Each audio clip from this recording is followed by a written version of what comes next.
Pindenge to la kakabino, to la kakipebino. Les lots de mercredi, le 30, hein? Le 30, to za awa libanda ya paye du peuple. Jour où le député va examiner morceau de censé contre le ministre de l'économie, ministre contre l'État. L'État moïse, le ministre de l'économie. Population bazawana, bangonde va voter par député. Le ministre va voter dans la Assemblée nationale. Ils ont parqué. Ils ont parqué, il y a un ministre. Bangonde va voter le gouvernement à la place ouana. Bango pe bazana habilité ya kolongola ministre to premier ministre so sali mabe yango to yawa nini ekolekawa bolanda na bokebi nyoso tu ya c'est ministre économie na débat yango akosa sorti tu akosa sorti de to kotala na bokebi nyoso to so kota na kati na libanda botala nani na ba député na ministre nani aza sima il y a souffrance, il y a peuple congolais. Nana za sima ya kolanda vision ma konzamboka te, ndenge ma konzamboka le bagay comme c'est ba congolais ba millionnaire. Maintenant na za sima ya souffrance ya peuple congolais. To ça no quelqu'un bato moni ada libanda wa. Ba député oyo to pesaki maloba na biso po balobela ka biso na assemblée nationale. Boyo ko soutenir ba po danini. To yeko soutenir bango par rapport ya difficulté o biso to za nango na domaine ya commerce. Na domaine ya commerce biso ba congolais toujours se retrouver te mutu moko ministre moko alingaki soutenir biso alingaki appuyer biso azande ministre na biso ministre ya économie monsieur Kalumba mais azana hauteur wana te ya ko soutenir ba congolais azana batuna ye ba ye a soutenir. Ah OK, merci donc bande ko président pour que président ko na liboso boya bande ko ngai mbote ndeko na président olobaki lobi okozala awa peut déjà 9h aux alliés.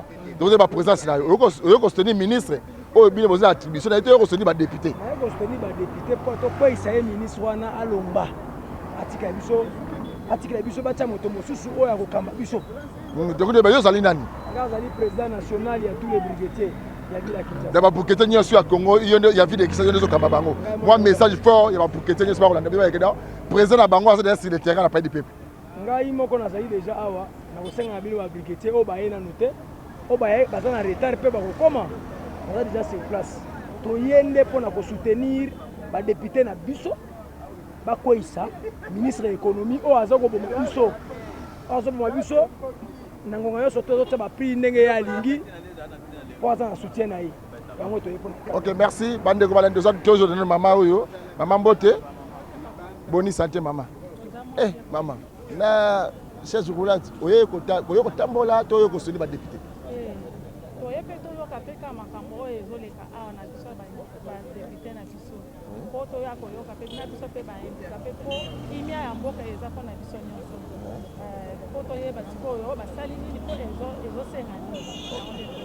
Merci maman.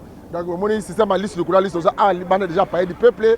Nous sommes en direct de Tokomo télévision. De côté Sabino, pour comprendre nani aza ennemi à Congolais. Moïni a peuple congolais la kanani.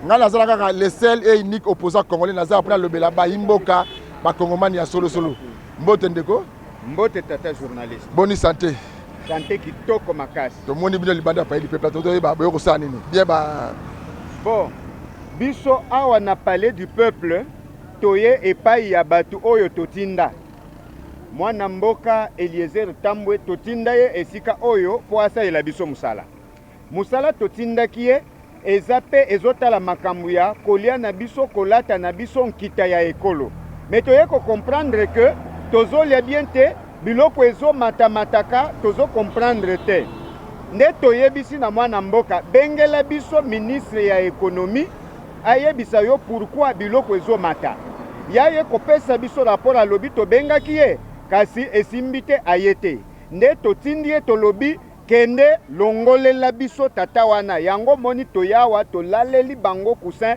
toko kende te ti tutaona kia mutema nkuni hapa leo. OK, donc boyoki ne bandeka le video ndeka beti bora suka. Na mboka koma libanais azote na luta mades malewa et pas libanais. Mikate ko pas chinois. Ate mo ministre économie yango, za ministre ya Rwanda, ya Burundi to ya Congo. Otambola kate ata ba uta potu yango. Na Congo za bandeko te. Na kata cabinet na bana kimbantseke bazala kate bana kisenso bazala kate bana selemba bazala kate au moins na vie au peuple qu'on a souffrir pour nango ndeko ngai Mbote papa Bertin Mbote ndeko du équipe oyo bana quartier Zamba Musango kuna ba kolanda osiko da bana Telecom nebi ke yoza base bakolanda osiko tomoni yo ali bada palais du peuple totoye ba présence na yo sani koya na biso awa na esika ya palais du peuple ezali kaka mpona kolongola ministre oyo ya économie nationale Jean-Marie Kalumba yango bomoni na bandero na biso kuna monga fule ezali mobiliser tolobi ke Jean-Marie Kalumba esengeli akende parce que biloko emati talo tomoni commerce ya mike oyo bakongole bakoki kosala eza na maboko ya bapaya likambo ya Thomson oyo bakenda koloka na Namibi tomoni yango clair te bakongole bale Thomson te na makambo misato yango nde biso population tozali nsima ya honorable député national na biso Eliezer Tambwe mpona kosoutenir motion ya défiance contre ce ministre là oyo azali kosala mosala oyo bayike mboka bazali kozela te yango lelo nde tolobi boye soki akwei te député moko akobima na parlement wa te tokosele porte ya parlement les mesures tozwili bango wana ezoyoka peuple congolais baza libanda boni santé namoni awa oza mpena olati polo association de briquetiers du Congo donc toyeba présence na bino eza mpona nini présence na biso ye toza awa tozoyela mpasi toye mpona baministre batala so na likambo ya badéputé batala so likambo ya ministre ya économie oyo bino bato babrike bino toteka babrike boteka babrike 1500 est ce que bino mpe bapaya batekaka so babrike na mboka oyo totekaka so brike te ministre économie apesi babrike ekomi ya bachinois bapaya nde bachinois bakoteka babrike oui bango bakokoteka nde brike Congo Futur nazo oui c'est du ciment simko c'est biso mais le simko comme emata silu eza biso ça ma na kisasa mais moi tout bango c'est ministre économie alongwa kaka balongwa ba député on a soli kambo papa OK donc bandeko toza awa nous sommes ici kusana oui mbote mama boni santé mama santé za moi bien to moni bino ali banda pa di peuple to yeba bino boye ko soutenir ba député to boye sima ba ministre ko soutenir ministre te biso toye na sima ya molobeli ya peuple Tambwe Eliezer te toye poke na makambo ya ministre économie banda balobaki biloko yokita talo biloko ezokita te wenze tozokoka lisusu kokota wenze te ndo banzali eleki biso kolanda ndenge totelemi awa te ndenge tozongenga nzale eza na libumu ya moyen te yango wana toye lelo kosoutenir molobeli na biso atunela biso Tambwe po atunela biso ke mbongo oyo bango bazwaka akende kosomba poisson soki akende kopeshe soki mpe akende kosomba oyo batekaka toyebi te banda akendeki na banda ayaki o nani bacontener esali accident na bakongo toyebi te bato ya bakongo nde bapiyaka soki toyebi na biso te yango na lelo toye kosoutenir toa na nsima Tambwe Eliezer honorable na biso alobelaka bapeuple nde yango wana toye kosoutenir ye po toyoyeba vérité. OK merci boyoki ndenge bandeko bazoloba baye awa mpo kosoutenir baye ba vérité ya mpiodi 20 millions de dollars oyo ebimaka na trésor public na compte ya bacongolais eza boutique ministère ya économie eza boutique ya motu te eza entreprise ya parti politique te eza eloko ya Congo il faut toyeba place mission wana eza atake congolais émission nazosala yango nga mpe naza congolais de père et de mère à part journaliste naza na famille naza na mwasi na bana il faut ayeba pio de kende wapi okoyeba na biso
Honorable. Bonjour. Bonjour, honorable. Bonjour, honorable. Bonjour. Ouais.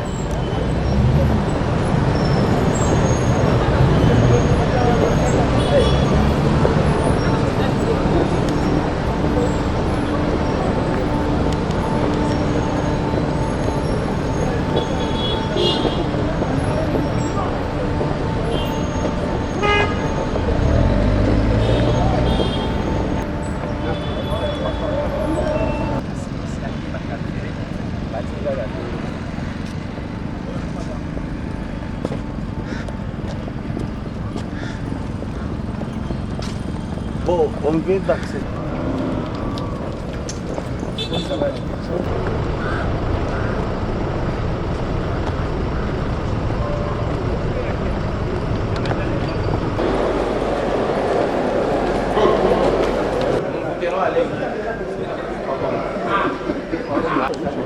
Mais c'est top. Oui. Il faut que dépose une photo dans l'isoloir. Hein? Oui. Ça va? Oui, oui.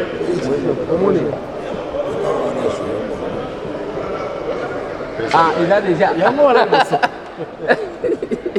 Je vais visiter ça. Il faudra que nous visiter l'isoloir. Il faut que nous visiter l'isoloir. Oui, il y a des millions de bisous.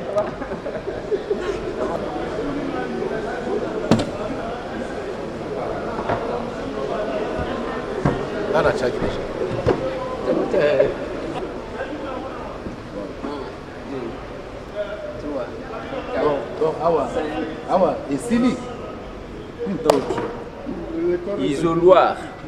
Awa ce qui touche ta Chami, cher frère, ce qui oye Chami, c'est très compliqué. Isoloir. Donc ça va apprendre à plusieurs à combien il faut respecter la République. Ça va apprendre aux voleurs de la République que trop c'est trop. C'est ça ce que ça signifie lorsque vous voyez ceci. On prend rendez-vous tout de suite, toujours à votre service. Les gens qui ne maîtrisent même pas le règlement intérieur. Voilà. Bah, éviter que le règlement intérieur n'a la loi organique. Ils ont maîtrisé le droit parlementaire. Et puis, Ezali Kabal Nabango, je viens de comprendre ce matin que les corrupteurs n'est pas seulement les soi-disant Soki Hassan, Soki Nani Alobaki, Eza Bango Moko. Parce que comment expliquer que à la veille, avant Bissomoko, Bango Bayebi déjà que non, c'est un non-député. Ake Kofota Soki. Ake Kofunda. Mais Bouyo Zofunda Nan. Bisso Bafunda Bisso na comité de sages. Voilà. Ndé juge na même alors, Balobi Soki Mouto a commettre un faux. Na matière autour sala l'article 129 du règlement intérieur et tout on a ezaya ke ba ko kata député wana ba ko kata yi katikati ya émonument na yi voilà mais bango ba gemba on interprète mal du tout mais c'est pas possible. Et puis Koloba que non c'est un non député, c'est-à-dire que yé moko ayebiye aye la biso ya wa liboso voilà les faux députés mais biso to ebi que c'est un député. On a porté ta plainte contre l'inconnu mais toko bandelande wana la ça c'est grave. Mais bon, que la question va arriver dans la scène.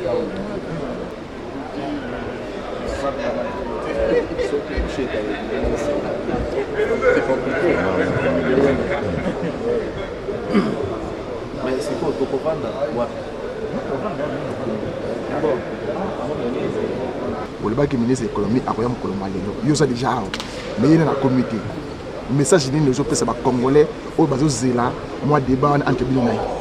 Non, il y a un débat entre les il y a un débat, il y a un peuple congolais. Et il y a un ministre de l'économie nationale.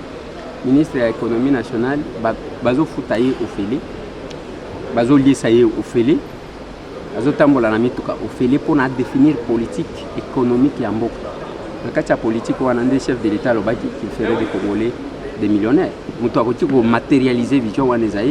On a s'agiter au finga. Les autres choses là, au moins isoloir les awana, au moins urne batewana, les akolobake. Nous sommes sur cette voie là et s'agiter au baké kofunda, même pas règlement intérieur ni raté. Taxer, corrompu, tokoeba. Ah ouais, qui est corrompu tu ne l'es pas. Et yenengo zomona yewan, azana ba opérateur économique depuis okaki ata mutu moko. Ah ouais, tozali awa. Aya kofinga la biso awa tozoze. Tu as déjà arrêté ça maintenant. Ce peuple congolais va Rolanda yo. On a un calonge. Ça descend. Bon, lelo déjà tokoloba français té. Lelo toko s'adresser na bakinois. Tokoloba ndé na lingala. Tokoloba na lingala parce que peuple bakinois il faut bayoka makambo tokoloba. Mama ya ndunda esengeli ayoka makambo ezoleka awa. Toye ko régler compte na mutute tozalinde ba sentinelle ya république. Responsabilité o eza ya biso ezali que tozala très vigilant po tokoka kolandela makambo ya peuple congolais, vie ya peuple congolais na ndenge elongo bani. Donc lelo ministre akoya koyanola na motion na biso ba isoloir yango wana, urne yango wana, c'est pour dire que c'est la patrie ou rien.